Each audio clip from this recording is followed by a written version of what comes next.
জান্নাত তৈরি করে রেখেছেন। যারা ঈমানদার হবে এবং সৎ কাজ করবে এরা জান্নাতের ভিতরে প্রবেশ করবে।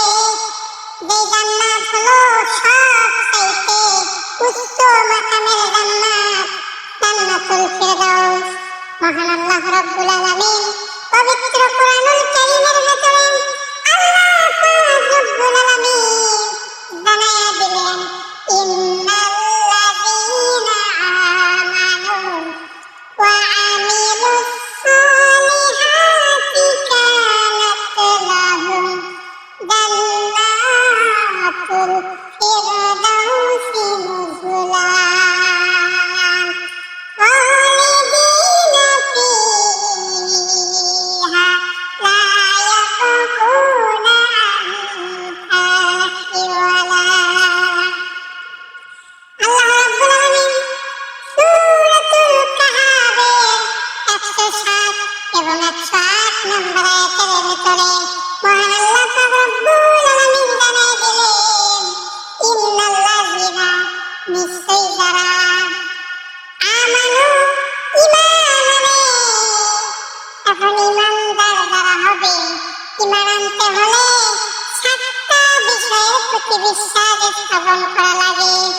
1 নম্বর আল্লাহর প্রতি বিশ্বাস, 2 নম্বর ফেরেশতাদের প্রতি বিশ্বাস, 3 নম্বর আসমানী কিতাবের প্রতি বিশ্বাস, 4 নম্বরে রাসূলের প্রতি বিশ্বাস, 5 নম্বরে তাকদীরের প্রতি বিশ্বাস, 6 নম্বরে আখিরাতের প্রতি বিশ্বাস, 7 নম্বরে মৃত্যুর পর পুনরুত্থান, পুনরায় যে জীবিত হবেন এই জীবিত হওয়ার উপর বিশ্বাস।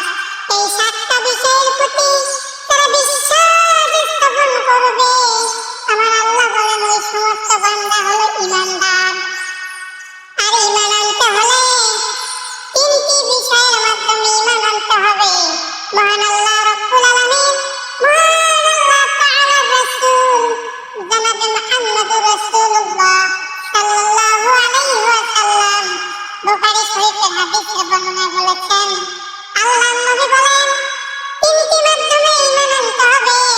1 নম্বর ইকরার বিল লিসান, 2 নম্বরে তাসদীক বিল জিনান, 3 নম্বর আমল বিল আরকান। ইকরার বিল লিসান, ইকরার বিল লিসান মুখ দিয়ে কালেমা পাঠ করতে হবে। 2 নম্বরে তাসদীক বিল জিনান, অন্তরে বিশ্বাস থাকতে হবে। 3 নম্বরে আমল বিল আরকান, তার বাস্তবে আমল করে দেখাতে হবে। এর মানে হলো প্রথমে কালেমা পাঠ করতে হবে, তারপর অন্তরে বিশ্বাস থাকা লাগবে। 3 নম্বরে বাস্তবে আমল করে দেখাতে হবে। এই সমস্ত বান্দা হলো ঈমানদার। আল্লাহ রাব্বুল আলামিন আয়াতের শুরুতেই এই জন্যই বলে দিয়েছেন, ইন্নাল্লাযীনা আমানু, যারা ঈমান এনেছে, যারা ঈমানদার। তাহলে ঈমান আনতে হলে 7টা বিষয়ের প্রতি বিশ্বাস স্থাপন করা লাগে, 3টি মাধ্যমে ঈমান আনতে হবে।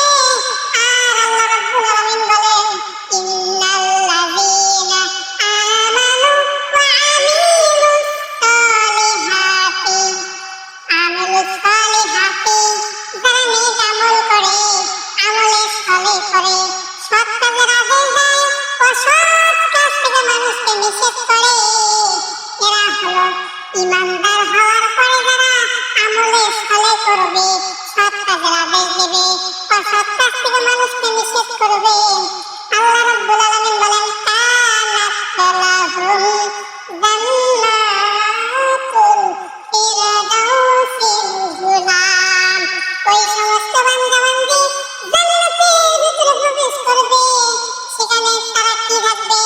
খালিদিনা ফিহা, সেখানে তারা চিরস্থায়ী হবে। তারা জান্নাতের ভিতরে এমন একটি জান্নাতের ভিতরে প্রবেশ করবে, যেই জান্নাত হলো সব থেকে দামি, সব চাইতে মর্যাদা সম্পন্ন জান্নাত।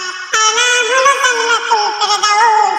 কানাত লাহুম জান্নাতুল ফিরদাউসি নুজুলা, কানাত লাহুম তৈরি করে রাখা হয়েছে, প্রস্তুত করে রাখা হয়েছে ঈমানদারদের জন্য।